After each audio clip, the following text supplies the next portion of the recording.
tua igreja, fala porque teu servo quer ouvir tua voz, ó Pai querido.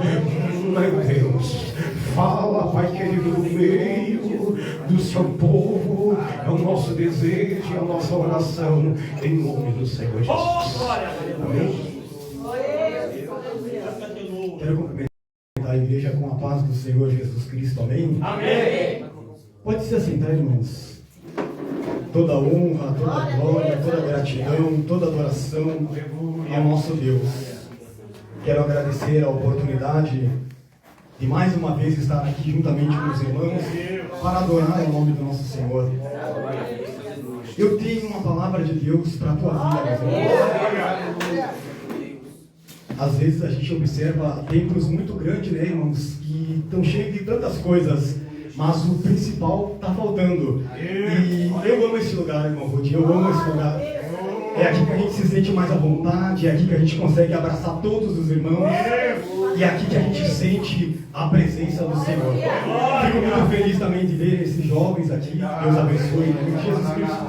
Você que tem a palavra do Senhor, abra comigo do livro de Eclesiastes. Vamos estar lendo apenas um versículo. Livro de Eclesiastes, capítulo de número 11, versículo de número 1. Deus, a glória. Santo é o teu nome, Jesus. Aleluia. Como está bom este lugar, Senhor. Oh, tu és maravilhoso, Pai. A tua presença está neste lugar, Jesus. Deus, a glória. Ah, você é bem-vindo aqui, Jesus. Aleluia. Tu és o mais importante, Jesus. Tu és o motivo, Jesus. Oh, aleluia. Há uma presença muito forte de Deus aqui, irmãos. Eu sinto a presença do Senhor, Ele já está neste lugar. Os céus, Eles já estão abertos aqui nessa noite. Oh, meu Jesus. Eclesiastes, capítulo de número 11. Os irmãos encontraram, irmãos?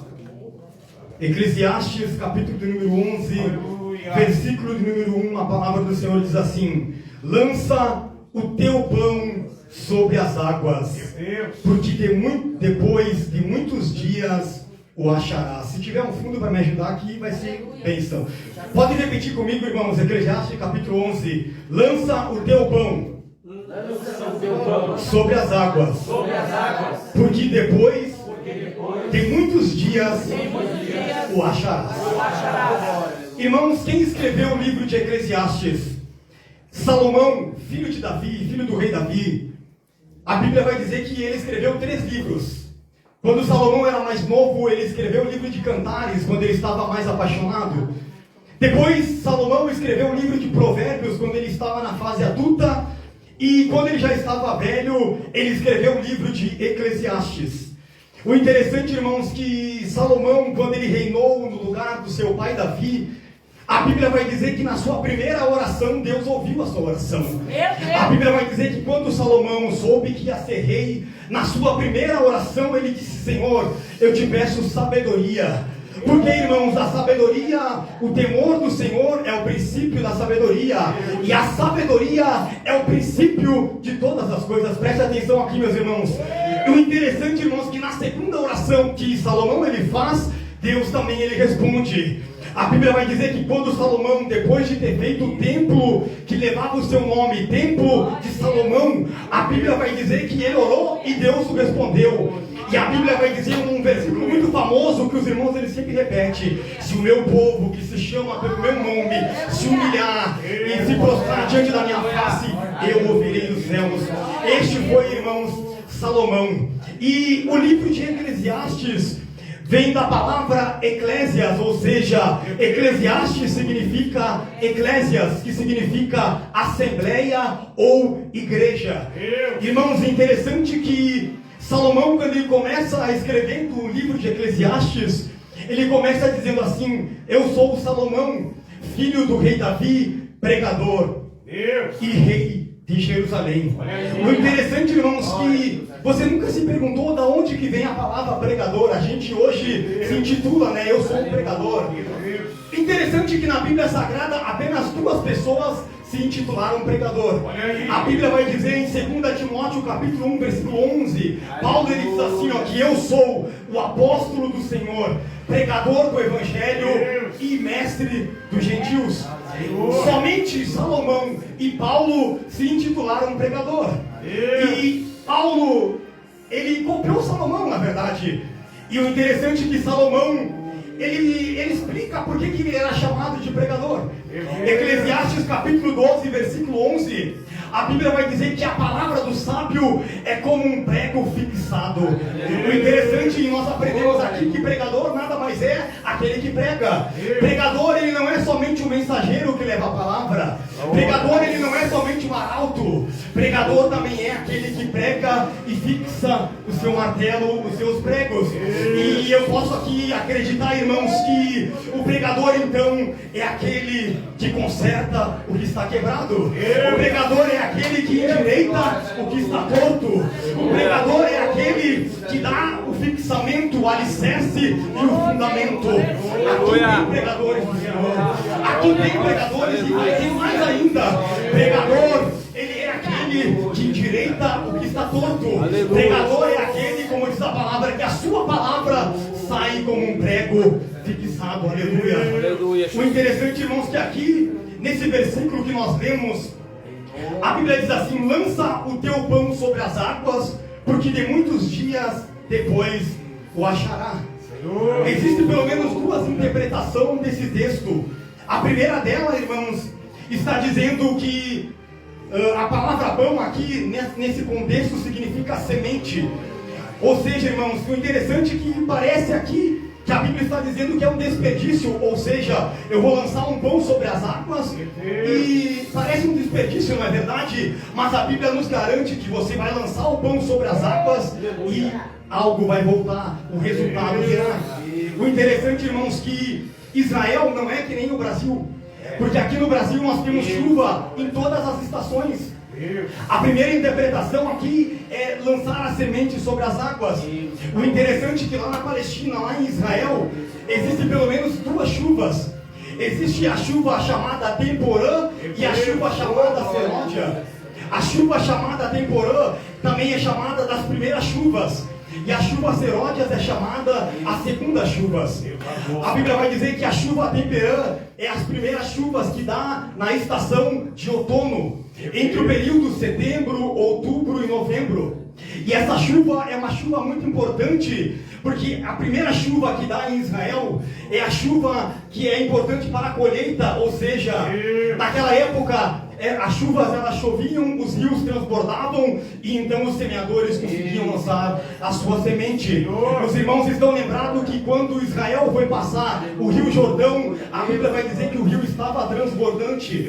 As primeiras chuvas, chamada temporã, também tem uma simbologia muito importante, porque significa o primeiro derramamento do Espírito Santo lá em Pentecostes sobre a igreja. Agora, a Bíblia também fala, irmãos, a respeito das chuvas seródia, que seria as últimas chuvas. O interessante é que a chuva temperã, que é a primeira chuva, ela é uma chuva, aquela chuva que dá e passa muito rápido, a chuva precoce. Nós aqui chamamos de chuva de verão, não é verdade? Aquelas pancadas que dá e passa. Agora, a chuva seródia, ela também era muito importante naquela época, porque a época dela, da estação, era a primavera, ficava entre março e abril, e a sua importância era para o amadurecimento dos cereais e das frutas para a colheita. A primeira chuva, ela vinha e as pessoas semeavam, plantavam na terra, lançando a sua semente sobre as águas. Agora, a segunda chuva, quando vinha, ela amadurecia os cereais, os frutos para a colheita. A chuva seródia também, ela significa prosperidade e as bênçãos do Senhor. Eu acho interessante que a palavra desfrutar, ela vem de frutos, assim como frutificar.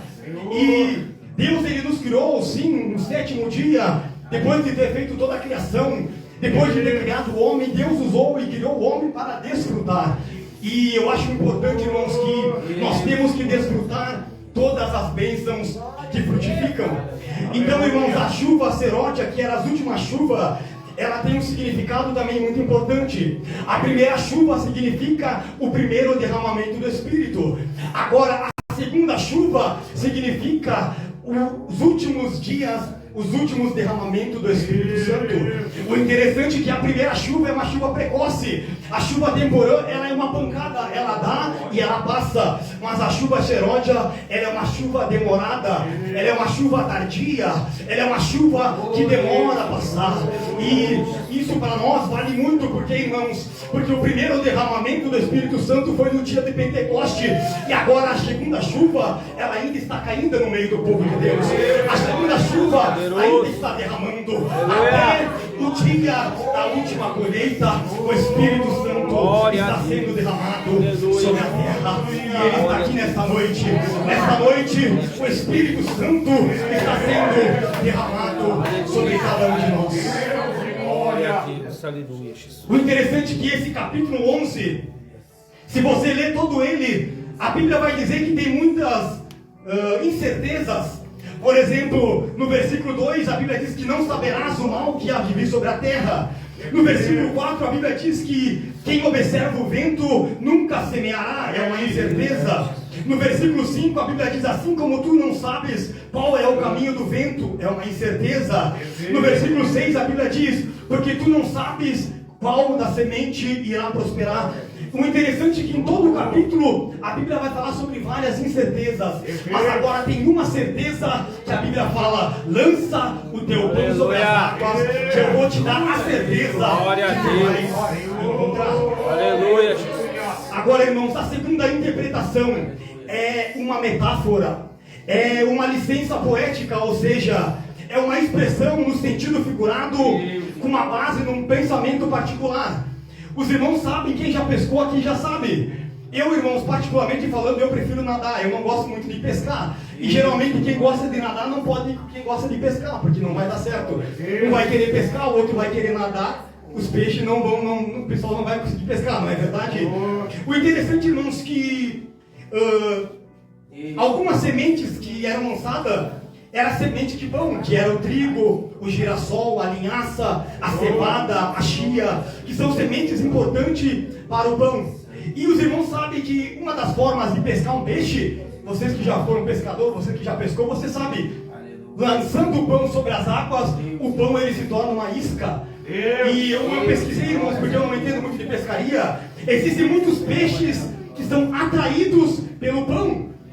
Ou seja, existem os peixes, tilápia, tambaqui, as lambaris, as carpas, o jundiá, os bagres. O irmão Rudy sabe muito bem, o irmão Rudy gosta de pescar. São peixes que são atraídos pelo pão. Outros também, irmãos, a Bíblia vai, na verdade, em águas salgadas tem peixes, as tainhas, os sargos, que são peixes que também são atraídos pelo pão. Ou seja, primeiro o pescador ele vai lá, ele larga o pão sobre a água, os peixes são atraídos pelo pão e depois virá o resultado, vai ter uma boa pesca. Então, irmãos, eu pego essa passagem, a primeira dela no sentido, no contexto de semente, mas eu também trago para mim particularmente no sentido figurado, que se eu lançar o pão sobre as águas, o resultado virá. Uma das formas de lançar o pão sobre as águas é isso aqui, irmãos. Esse envelope. Nós estávamos comentando agora aqui com o meu irmão que muitas das vezes, irmãos, a gente sabe que a nossa igreja ela tem uma obra missionária, a gente está abraçando a África, e a gente sabe que também nós não vamos conseguir salvar todo mundo, é muito impossível. Mas assim, ó, se eu conseguir mudar o meu mundo, já estou fazendo a minha parte. Então, irmãos, eu peguei esse envelope e eu fiz um propósito com Deus. Eu disse: Deus, esse envelope não tem nada a ver com o dízimo e oferta, esse envelope é da missão. E eu falei hoje pro meu irmão, para minha mãe, eu disse: mãe, eu não consigo acreditar que no domingo nós vamos estar comendo um churrasco abençoado, uma maionese, uma chuleta ou o que for, uma batatinha frita.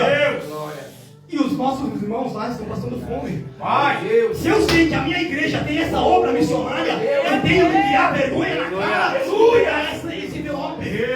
Já começou o pregador a pedir dinheiro. Não estou pedindo dinheiro, porque o dinheiro também não é para mim. Assim, irmãos, a gente não vai ganhar todo mundo, a gente não vai salvar todo mundo. Mas eu sei que se eu plantar esse peixe, a colheita virá. Se eu plantar esse pão, na verdade, será Pode ser 20 reais, pode ser 30, mas se eu dou 20, daqui a pouco mais 10 irmãos dá 20, já é 200. E a gente sabe que assim como o dólar para nós é muito valorizado, o nosso real é muito valorizado para eles. O nosso real ele vale muito lá, irmãos. 20 reais para mim, pode ser que eu não consiga comprar nem um X hoje em dia, mas 20 reais para eles pode comprar muita coisa. Eu fiz esse voto com Deus, eu peguei esse pão, larguei sobre as águas e eu sei que eu vou colher. Por que eu pego esse versículo e eu falo de pescaria? Porque o próprio Deus ele usou a palavra anzol e peixe para falar na Bíblia. Você sabia que em Isaías capítulo 37, versículo 29, a Bíblia vai dizer que por causa da rebeldia de Israel, Deus ia pegar o anzol e ia puxar Israel pelo nariz e ia pescar Israel. É tão interessante que até Deus gostou dessa ideia, não é verdade? Um dia o Criador ele disse: eu vou ser pescador. Deus não é pescador, mas nesse dia ele disse: por causa da rebeldia de Israel, eu vou lançar o meu anzol sobre o seu nariz e eu vou salvar ele.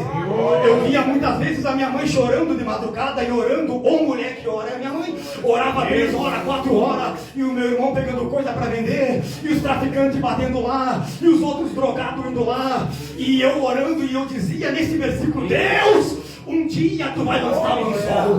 E quando Deus lança o anzol, não tem ninguém que se escape. Deixa Deus. Ah, mas o meu parente não se converte, o meu parente é difícil. Ah, ele bate na esposa dele. Calma, Deus ele vai lançar o anzol. Oh, aleluia. Mas aquele meu amigo lá parece que é difícil. Eu falo de Jesus, não vem, parece que não vai. Um dia Deus vai lançar o anzol. Deus também é pescador. O interessante é que em Amós capítulo 4, versículo 2, a Bíblia também diz que Israel seria arrancado da sua terra por causa da sua idolatria e da sua rebeldia, como um peixe que é tirado das águas pelo seu anzol. Olha como é interessante, irmãos. Também falando sobre pescaria, o interessante é que quando Jesus chamou os seus 12 discípulos, 4 deles eram pescadores. Os irmãos Tiago, João, Pedro e André. E o interessante é que Jesus ele foi muito sábio quando ele chamou os pescadores. Quando Jesus chamou eles, Jesus ele fala assim: vinde após mim e eu vos farei pescadores de homens. Aleluia. Todo mundo sabe que quem pesca o peixe da água, ele tira o peixe da vida e leva para a morte. Mas agora o pescador, oh Jesus, lança o teu pão sobre as águas, porque depois de muitos dias o achará. O interessante, irmãos, que pão na Bíblia Sagrada, o pastor ele disse aqui, antes de eu pregar, ele nem sabia o que eu ia pregar, para nós ver que o Espírito Santo está neste lugar. Ele falou que estava faltando pão, e aí eu fiquei quietinho, porque eu disse: hoje eu quero pregar sobre o pão. Irmãos, o interessante é que a Bíblia fala assim, irmãos, que quando José, você que lê a Bíblia, você sabe, quando José foi vendido e os seus irmãos tentaram matá-lo, a Bíblia vai dizer que depois de Deus honrar José, e José virar o governador do Egito por causa de um sonho que ele teve. E o interessante, irmãos, que o que me chama a atenção é que o pai de José, Jacó, também era um sonhador. Porque a Bíblia vai dizer que Jacó um dia deitou sobre uma pedra e dormiu e teve um sonho. Porque o crente é assim, até mesmo na pedra, quando ele coloca a cabeça, ele tem sonho. Aleluia. Agora quem não tem Jesus, pode dormir no travesseiro mais macio que tiver, a sua consciência é pesada. Agora o crente não, botou a cabeça até na pedra, ele dorme e ele tem sonho. Outra coisa que me chama a atenção é que Jacó, o pai, teve sonho, o filho também tem. E eu sempre digo pro meu filho, filho de crente tem que ser sonhador, aleluia. O teu filho vai ser um sonhador. O teu filho será um sonhador. Porque o meu filho me disse hoje: pai, eu estou com tanta vontade de sair na rua evangelizar. E eu disse para ele: ô meu filho, da mesma forma que o meu pai foi um dia um pescador, da mesma forma que um dia o meu pai morreu pregando a palavra, o teu pai também quer morrer pregando essa palavra. E tu também vai ser o próximo sucessor, aleluia. Os nossos filhos também têm que ser sonhadores. Agora o sonho, ele custa caro. O sonho, às vezes, ele custa tudo. O interessante é que depois que José foi vendido como escravo, Deus, ele cumpriu o sonho na vida de José. Porque Deus é assim, se ele te deu um sonho, ele vai cumprir. Se ele te deu um plano, um projeto, ele vai cumprir. Só que o interessante, irmãos, que depois que Deus honrou José, a Bíblia vai dizer que faltou pão sobre a terra. Meu Deus. Só que José, ele não foi vingativo, faltou pão sobre a terra. José estava numa posição muito grande. E ele fez o quê? Ele levou alimento para os seus irmãos. Senhor. A Bíblia também vai dizer que Davi, antes de enfrentar Golias, a Bíblia vai dizer que Davi, ele levou pão para os seus irmãos. A Bíblia também vai dizer, irmãos, que quando Elias estava fugindo de Jezabel, a Bíblia vai dizer que esse homem estava tão abatido que chegou um momento na vida dele que ele pediu a morte. Porque, irmãos, ninguém que é crente é super-homem. Eu não posso vir aqui e dizer, está tudo certo, não vai acontecer problema nenhum. O crente também tem vontade de desistir. O crente é ser humano. Se eu estou aqui na frente, eu não sou melhor que ninguém. Ninguém é super-homem, ninguém é feito de ferro, de aço. Elias também pediu a morte. Só que o interessante é que o cuidado de Deus foi tão grande que Deus mandou um anjo para Elias. O anjo pegou, tocou nele e disse, acorda, come o pão, bebe dessa água. Aleluia. Porque a tua caminhada é longa. Aleluia, Jesus. E o que nós aprendemos com isso, irmãos? Pão é alimento, pão é sustento, pão é mantimento, pão é aquilo que nos deixa fortalecido. Então a Bíblia vai dizer que Elias caminhou depois de ter se alimentado 40 dias e 40 noites. A Bíblia vai dizer que ele caminhou até o Monte Horebe. Pão na Bíblia Sagrada é muito citado.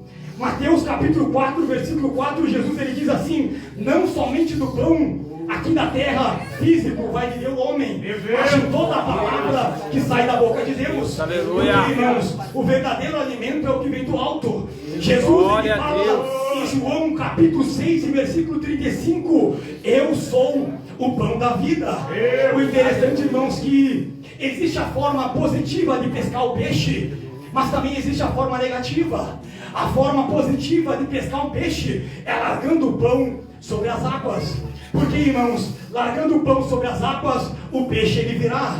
Mas agora, o crente que é desviado, não é ele que pega o peixe, é o peixe que pega o crente desviado.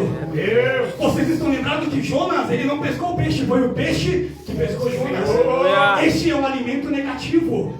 Está na boca do povo, está alimentando coisas que não edificam. Agora, para o crente que é avivado, cheio de Deus, cheio do Espírito Santo, é ele que pega o peixe. Aleluia. E nos dias de hoje, irmãos, é muito importante, é necessário a gente falar assim, porque, irmãos, a gente vê que as pessoas hoje em dia, elas estão sem diálogo, as pessoas estão sem conversar, A gente percebe que depois da pandemia, que parecia que era para as coisas melhorar, as coisas começaram a piorar, não é verdade? Só que mais importante de falar é também saber ouvir. Porque para pescar um peixe, para ganhar uma alma, a gente precisa saber ouvir. E o que o Espírito Santo ministrava comigo, eu preciso saber ouvir a mim mesmo. Porque às vezes a gente está fazendo tanta coisa que a gente não para nos escutar.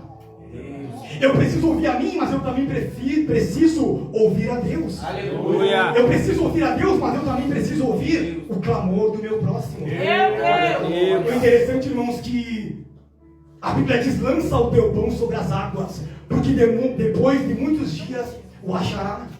O interessante é que a humanidade também foi lançada sobre as águas. A humanidade foi lançada sobre as águas do dilúvio, quando o pecado e a maldade resultou na sua perdição e na sua podridão. O interessante é que Moisés também foi um pão que foi lançado sobre as águas, mas o resultado, todo mundo sabe, ele salvou o povo de Israel da escravidão. O interessante, irmãos, é que nós também um dia fomos lançados sobre as águas. Porque um dia eu precisei ser batizado, um dia você precisou ser batizado.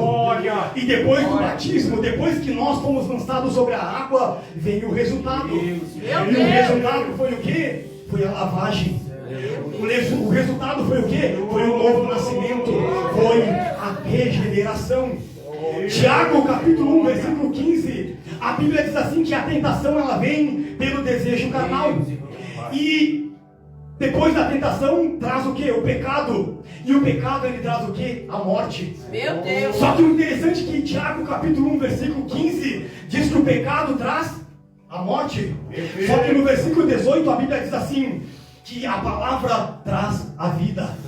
Porque até mesmo aquele que por causa do pecado chegou até a morte não é o fim, porque a palavra de Deus ainda gera. Aleluia. A palavra de Deus ainda refrigera. Glória a Deus. A palavra de Deus ainda traz vida.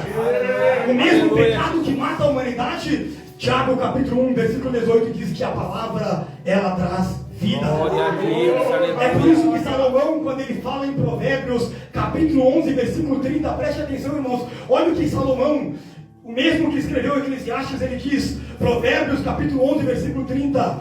A Bíblia diz assim: o fruto do justo é a árvore da vida. Meu Deus. Você pode repetir comigo, porque quanto mais a gente repete, menos a gente esquece. Repita comigo: o fruto da vida. Fruto da vida. Ou melhor dizendo, perdoa, o fruto do justo é a árvore da vida. Sabe por quê, irmãos? Nós estamos falando aqui sobre semente, sobre lançar a semente sobre as águas. O interessante, irmãos, é que uma fruta produz semente, não é verdade? E a semente, ela produz o quê? A árvore. Uma árvore, ela pode produzir, vamos dizer ali, 200 frutos. Agora, um fruto pode produzir 20 sementes. Então, uma árvore, nesse cálculo, ela pode trazer 4.000 sementes. O que o Salomão estava dizendo? Que um fruto, o fruto do justo, ele traz a árvore da vida. Porque hoje eu sou um fruto, mas amanhã eu vou ser uma árvore, eu vou produzir frutos. Isso é um processo. E o interessante é que João capítulo 4, a Bíblia diz: levantai os vossos olhos, porque os campos já estão brancos. Nós estamos vivendo um tempo de colheita. Agora, Salomão, quando ele diz assim, o fruto do justo é a árvore da vida, e ele continua dizendo: e quem ganha almas, sábio ele é. Aleluia. O interessante é que lá no Antigo Testamento, Salomão já dizia: aquele que ganha alma, sábio ele é. Só que ganhar alma no Antigo Testamento e no Novo Testamento é diferente. Porque ganhar alma no Antigo Testamento era para que o povo viesse e voltasse para a lei e os 10 mandamentos. É por isso que Deus usou Jonas para ir pregar em Nínive, para o povo se arrepender. É por isso que Deus usava os seus profetas para trazer de volta o povo ao arrependimento. E o interessante é que o peixe, irmãos, na Bíblia, ele é uma figura muito importante. Você sabia que o símbolo cristão na Bíblia nem é a cruz, é o peixe? Por que, irmãos? Porque naquela época, os primeiros cristãos que tinham, os cristãos, eles eram perseguidos. E para eles se identificar um com o outro, que eu sou um cristão e tu é um cristão, hoje a gente tem a Bíblia. Porque quem leva a Bíblia é crente, quem não leva a gente duvida. Agora, naquela época, se eles usassem o símbolo da cruz, eles podiam ser mortos, porque sabia, era notório que a cruz ligava a Cristo. Então, quando eu chegava para o pastor, eu fazia um arco assim, e ele fazia um arco embaixo e virava um peixe. Então eu sabia que o pastor era um cristão, e ele sabia que eu era um cristão. E também uma coisa que é interessante, que a palavra peixe em grego, como é que fala, o acróstico dela, a sua primeira letra, ela dizia assim: Jesus Cristo é o Filho de Deus Salvador. Hoje a gente usa também o nome de Jesus, e a gente pega o J e bota: jamais esqueça, sou seu único Salvador. Jesus, isso é um acróstico. Quando eu pego uma palavra, pego a primeira letra dela e continuo uma palavra. A palavra peixe, em grego, significava Jesus Cristo, Filho de Deus, é o Salvador. Olha como era importante o peixe na Bíblia Sagrada. E o interessante, irmãos, é que quando Jesus ele fala: agora eu não quero que você seja um pescador de peixe, eu quero que você seja um pescador de homens. Porque, irmãos, Tiago capítulo 5, versículo 20, eu já vou encerrar. Tiago capítulo 5, versículo 20, a Bíblia diz assim: saiba que aquele que fizer salvar ou converter do erro do seu caminho um pecador, salvará ele a sua alma e cobrirá uma multidão de pecados. Às vezes você diz assim: ah, como o crente é chato. Não é que o crente é chato, é o crente, ele te ama. Porque um dia eu também fui convidado. Um dia alguém me convidou, e como disse aqui o testemunhou o irmão Ruth, que um dia ele estava lá no mundo, comendo comida do lixo. Um dia ele estava lá no mundo, usando droga, assim como meu irmão. Mas, porque um dia teve uma porta aberta, ainda